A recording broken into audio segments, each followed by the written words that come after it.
Pemirsa, tim pemenangan Serly Sarbin, Jol Malarangan mengapresiasi hasil survei yang dirilis indikator. Pihaknya tidak akan cepat puas dengan capaian yang ada. Hasil ini pun menunjukkan bahwa masyarakat Maluku Utara dapat menerima figur perempuan untuk menjadi pemimpin berikutnya. Rilis Lembaga Survei Indikator Politik Indonesia telah menempatkan Serly Juanda Laos berada di urutan teratas unggul dari ketiga calon gubernur dan calon wakil gubernur Maluku Utara lainnya.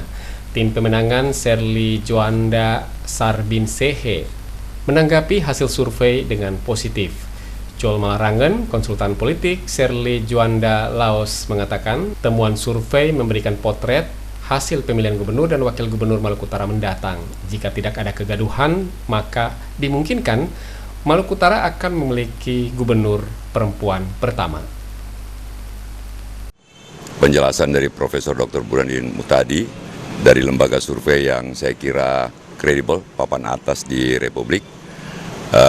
Kita baru saja melihat perolehan angka yang saya juga baru lihat bahwa saat ini paslon nomor 1 20,7%, paslon nomor 2 10,4%, paslon nomor 3 itu adalah 15,5% dan paslon nomor 4 40,7%.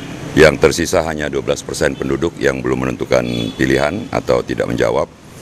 Dan hasil ini saya kira menjawab teka-teki yang selama ini tidak kita ketahui, unknown factor, karena adanya pergantian pemain. Seperti Anda tahu, tidak otomatis pergantian pemain itu mempunyai elektabilitas yang sama. Jadi memang pertanyaan yang sangat ditunggu-tunggu publik, termasuk tim SES adalah apakah pergantian dari Benny Laos ke Serly itu menaikkan suara sama saja atau cenderung turun.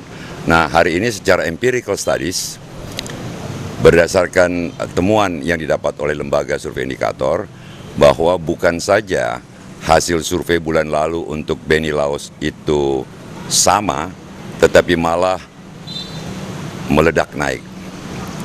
Dan ini surprise juga bahwa kenaikan itu diiringi dengan menurunnya ketiga paslon yang lain, terutama paslon tertentu yang berkurang signifikan dari 26% di bulan sebelumnya menjadi tinggal 20%. Nah, ini adalah fakta, kita sikapi normatif saja.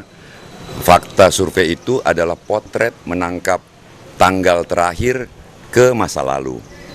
Dia bukan potret tanggal 28 Oktober ke masa depan tanggal 27 November. Tentu tidak. Tetapi ada yang namanya tren. Ada yang namanya tren naik, momentum naik atau kadang kita sebut sebagai momentum positif. Ada juga tren turun atau sering kita sebut dalam statistik sebagai tren negatif. Dalam hal ini tiga paslon terlihat mengalami tren negatif dan satu paslon mengalami tren positif.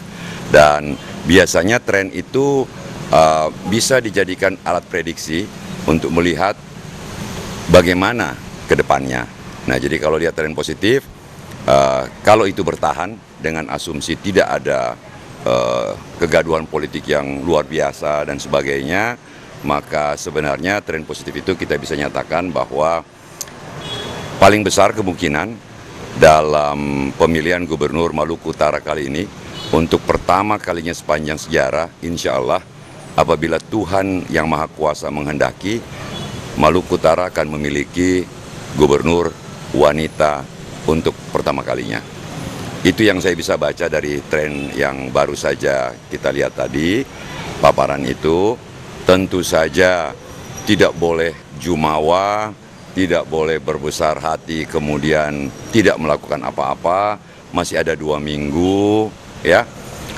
Tentu buat kalau kita mengatakan, saya mengatakan kepada tim Serly Sarbin, jaga TPS masing-masing, jaga kekompakan tim. Kita menuju 14 hari terakhir. Insya Allah kalau semuanya kompak, hati dan pikiran rakyat dipotret tadi saya kira cukup jelas. Juga dijelaskan bahwa sebagian besar wanita ada di paslon 04, Kemudian juga dari segi usia tadi kita lihat sendiri bahwa Gen Z dan milenial awal itu sebagian besar berada di paslon 04. Nah, saya kira modal itu adalah modal yang cukup baik dan mudah-mudahan dalam 14 hari ke depan kita berproses dengan baik, pemilu yang damai, pemilu yang bersih.